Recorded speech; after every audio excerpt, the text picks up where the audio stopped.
नमस्कार, आप देख रहे हैं राजीव टाइम्स। मैं हूं आपके साथ गीत। रुक करते हैं खबरों की ओर।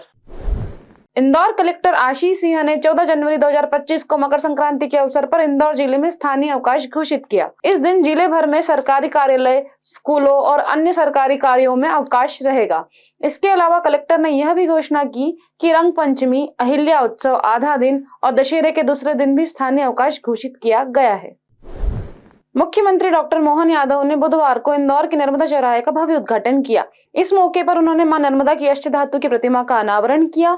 महापौर पुष्यमित्रा भार्गव ने भी समारोह में भाग लिया और कहा कि यह चौराहा नर्मदा परिक्रमा को प्रदर्शित करता है, जिससे मध्य प्रदेश के धार्मिक पर्यटनों को बढ़ावा मिलेगा। सीएम ने नर्मदा के आशीर्वाद को इंदौर के विकास में महत्वपूर्ण बताया और कहा कि नर्मदा की कृपा से ही इंदौर में प्रगति संभव हो पाई है।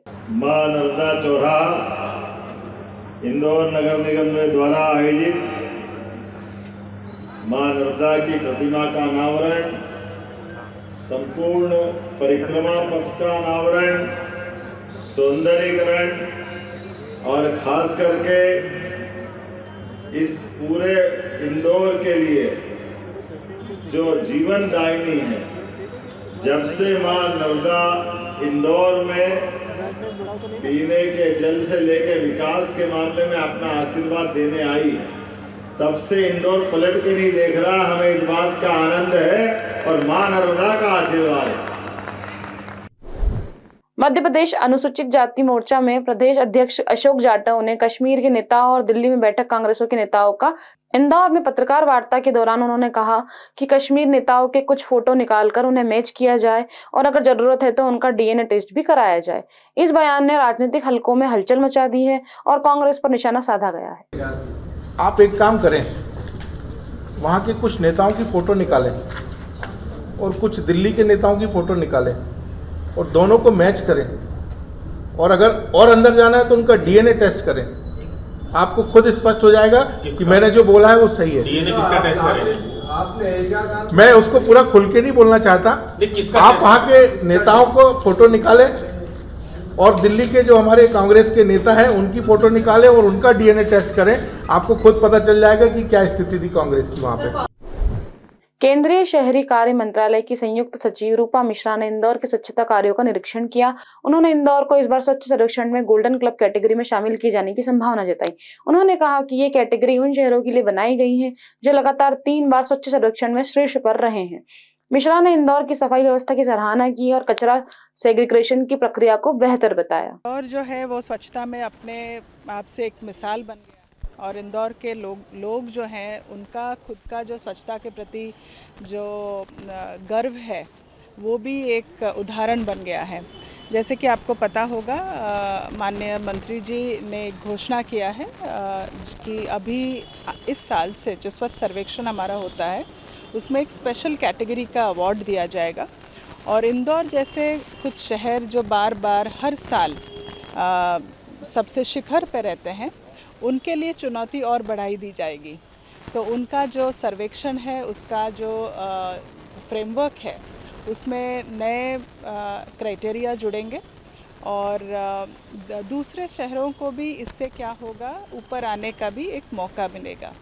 तो इस साल का जो सर्वेक्षण होगा इसमें कई सारे नए चीज़ें आने वाले हैं, जिसमें स्पेशल कैटेगरी जो है, जो कि गोल्डन क्लब के नाम से उसका अनाउंसमेंट हुआ था। इंदौर कलेक्टर आशीष सिंह ने भिक्षुओं की पहचान कर उनकी मदद करने वाले 8 नागरिकों को सम्मानित किया।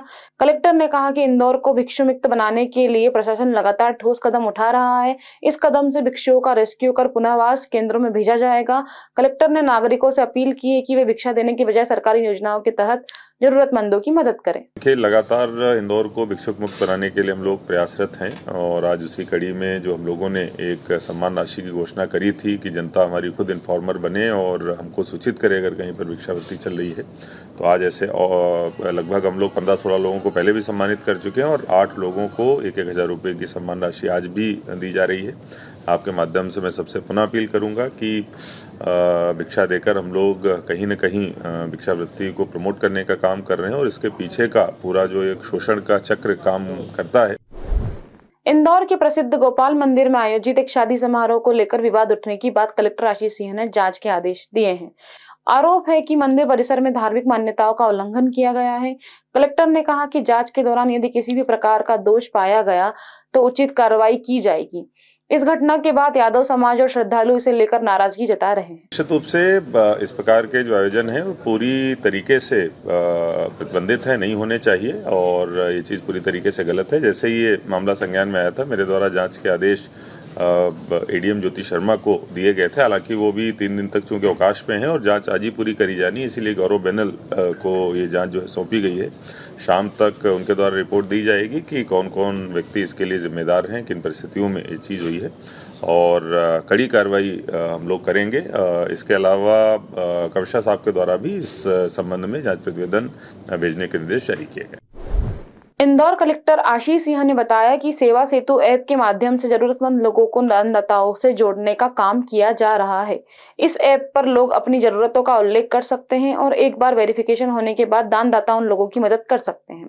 कलेक्टर ने बताया कि इस पहल के तहत 3 दानदाताओं ने अलग अलग जरूरतमंदों को लैपटॉप दिए हैं।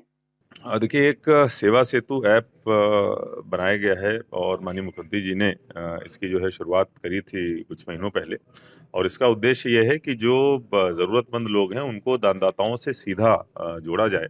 इसमें जो ज़रूरतमंद लोग हमारे पास में स्वास्थ्य के लिए, शिक्षा के लिए, लैपटॉप, सिलाई मशीन आदि के लिए मदद मांगने आते हैं, उनको हम लोग सेवा सेतु ऐप पर डालते हैं। लेकिन डालने के पहले उसका वेरिफिकेशन करते हैं कि उनकी जो मांग है वो जेन्युइन है या नहीं है, उनको पात्रता है, उनकी घर की क्या स्थिति, ये सब देख के उस मांग को वेरीफाई किया जाता है और जैसे वो मांग वेरीफाई होती है वो सेवा सेतु ऐप पे दिखने लगती है।